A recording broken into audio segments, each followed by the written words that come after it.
What weapon do the Catachan find that can wound a hive fleet above the planet they fight on? What price will they pay on the way to get to it? What is opening the old wounds on their bodies and hurting the Tyranid digestion of the planet? Friends, let's find out, and welcome to another 40k video drawing on the very good astro-military novel Deathworlder by Victoria Hayward. Wolf Khan gets things explained to her for the mission on this Tyranid invaded dying world. Wrath, the tech adept, explains, "My mentor, Magos Rhinostool, has been operating an excavation on Lazul for a number of years. He was researching the geological phenomenon known as geoforming that took place on this world." "You mean the gem strata of the planet? That was all engineered?" Haruto asked. "Yes, a work of mechanical genius.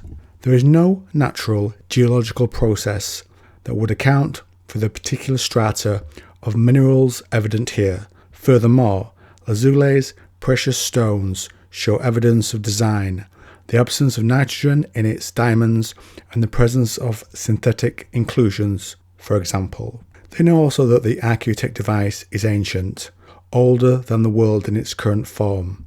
Magos Stool continued his experimentation after the Xenos emerged on this world.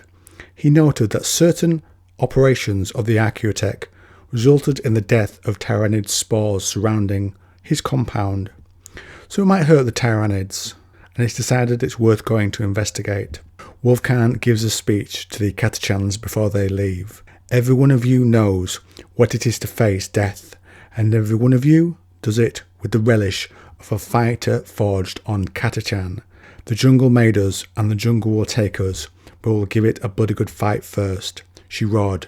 "Remember why it is the galaxy fears us, and the aliens quake in its boots as we approach." She grinned.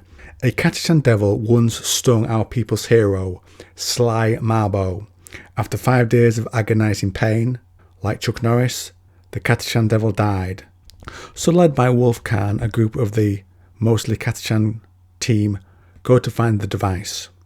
They have a Cadian with them, and a member of the Mechanicus, a tech adept called Wrath, and a cultist, Lamia, who is kept alive as she's the only one who knows the location of this excavation site.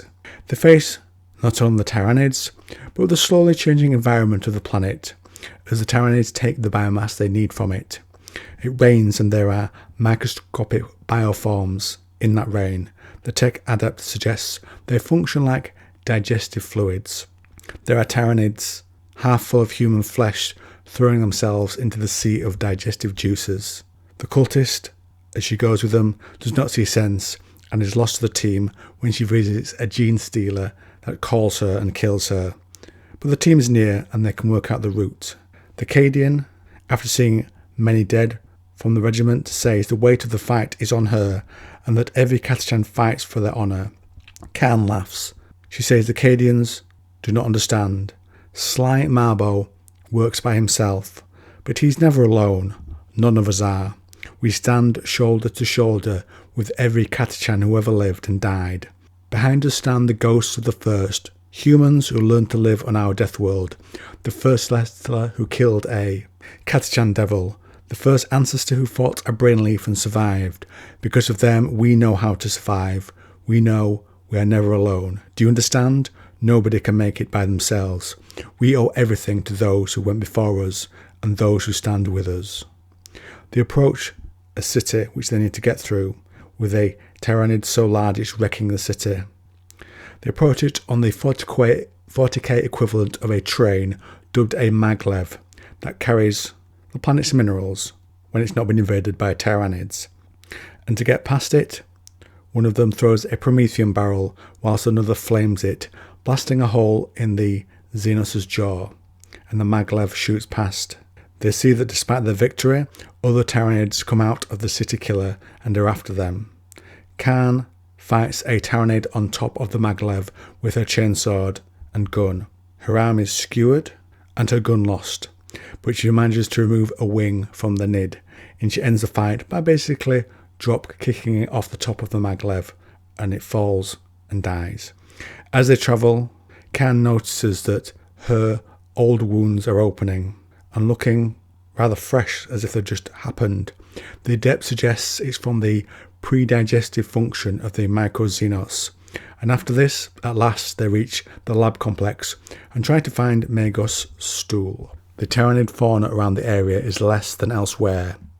They deal with some servitors, and Khan is angry when she sees the Magos has kept his technology to himself when she believes it should be shared to help protect the planet. She says, when I kill the Magos, he will die in the presence of his god. That's better than he deserves. Khan also is infuriated when she finds that Catachan has been used to build a servitor. We never see this revenge though, as Stool is dead at this stage. And then they find the device. It's described here in the text. It's sloped down to a wide ring of golden metal, encircling a deep shaft. The size mirrored the aperture that sat in the ceiling above it. Anditz examined it through his magnoculars. The ring appeared to be roughly the height of a human and was inscribed with strange linear symbols. At one side rose a console of the same material.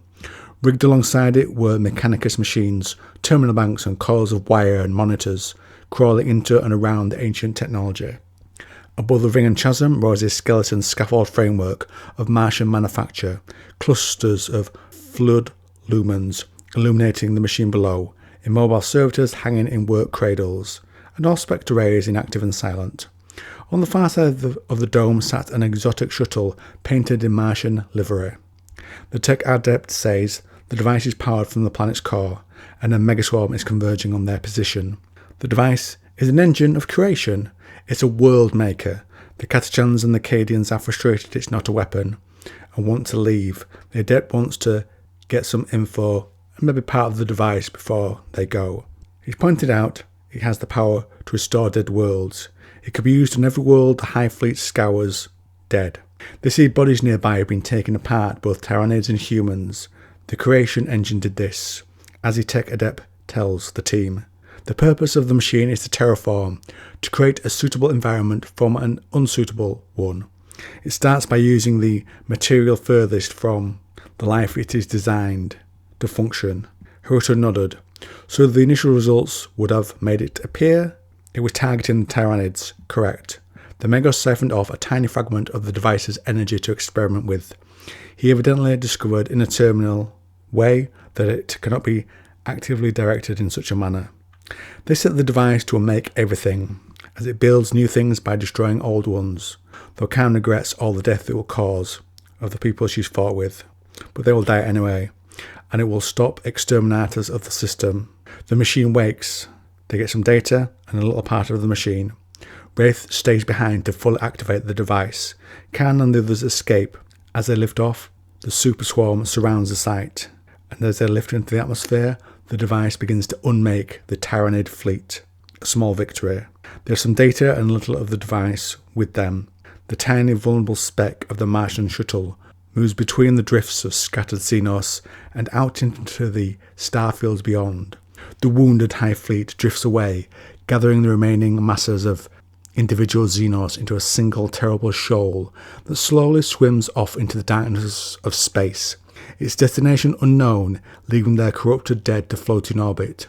This is not a victory. Against the Great Devourer there can be no such thing, only the postponement of oblivion. The death of this world might buy the neighbouring system a little longer, until Earth light reaches it. Perhaps for the brief flicker of a single human lifespan, this is sufficient for hope. On Lazul, darkness falls and the dust begins to settle amidst the nothingness. Something moves, for in all endings can be found the forces of beginnings. We're not told what there. Perhaps it's some rebirth of the planet under the device, creating the planet anew from what was destroyed there. The two little things worth note. This device that creates things by destroying things reminds me a little of the proto-molecule from The Expanse. And the name of the planet, Lazul, reminds me of a very old but fun for me sci-fi movie called Battle Beyond the Stars, where there's a character called Cayman of the Lander Zone who is the last of the Lazul, and as he flies his ship at the enemy who all but killed his race, he shouts out that name, Lazul, in a battle cry. Anyway, enough rambling on that note on the journey of the Deathworlders. we wrap up today's video, please comment down below. I really enjoyed the book. I'm not into that many Astra Militarum books, but I did really enjoy this one, and Long Shot, which I read today as well. Anyway, tell me a comment down below.